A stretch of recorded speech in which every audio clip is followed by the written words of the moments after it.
अस्सलाम वालेकुम वरहमतुल्लाहि वबरकातुहू। आज कल जिस्म में दर्दों का होना ये आम हो चुका है। उसकी वजह है खुश्क अशिया का ज़्यादा इस्तेमाल, ठंडा पानी, चावल, लोबिया, आलू, चिकन, बेकरी का अशिया ये बहुत ज़्यादा इस्तेमाल हो चुका है, जिसकी वजह से बदन में खुश्की बढ़ती है। खुश्की की वजह से जिस्म में दर्द आता है।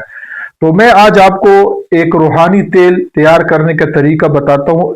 इंशाल्लाह उसको एक दफ़ा हम तैयार कर लें और जब ख़त्म हो जाए फिर दोबारा तैयार करें।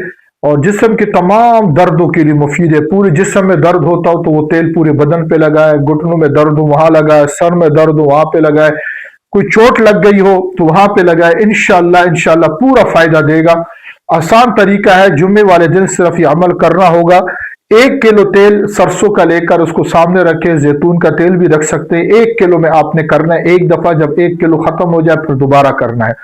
तरीका उसका यह है कि 1000 दफा सिर्फ जुम्मे वाले दिन ये अमल करना है। मस्तूरात भी कर सकती, मर्द हजरात भी कर सकते हैं। मर्द हजरात के जुम्मे की नमाज के बाद से लेकर असर की बीच तक, और औरतें भी जुम्मे की नमाज के बाद लेकर असर की बीच तक करना है।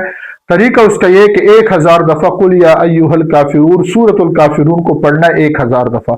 इंशाल्लाह इसको पढ़कर और 1 किलो तेल पे दम करके उसको इस्तेमाल करें, औरों को दे। फिर जब खत्म हो जाए दोबारा इस तरह करें। इंशाल्लाह इंशाल्लाह अल्लाह की ज़ात से कभी उम्मीद है कि ये जो तेल है जहां पे लगेगा वहां पर अल्लाह पाक दर्द को खत्म फरमा देंगे। अस्सलाम वालेकुम।